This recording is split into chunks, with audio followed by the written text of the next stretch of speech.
ভাই আপনার তো দেখতেছি সে ভিআইপি কাস্টমারটা চলে এসেছে।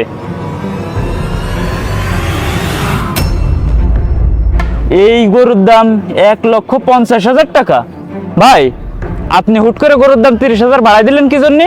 তুই শুধু চুপচাপ দাঁড়ায় থাক, দেখ আমি কি করি।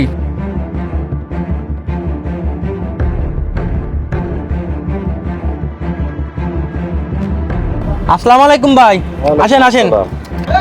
পথ চিনে আসতে আপনার কোনো সমস্যা হয়নি তো? না না, তেমন কোনো সমস্যা নেই। তো গরু কোনটা? এই যে ভাই, এই গরুটা।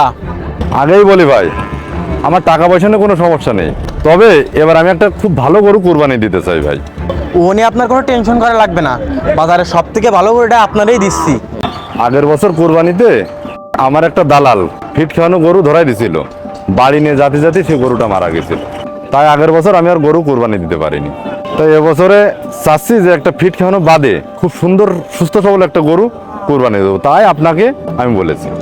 কি কইলেন ভাই, আপনার মতো লোকের কি ফিট খাওয়ানো গরু দেয়া যায়? এই গরুটা গৃহস্থর গরু, খুদ বসি খায় মানুষ করেছে, কোনো ফিট মিট খাওয়ায়নি। এই গরুটা যদি আপনি নেন তাহলে আপনি জিতবে নেন।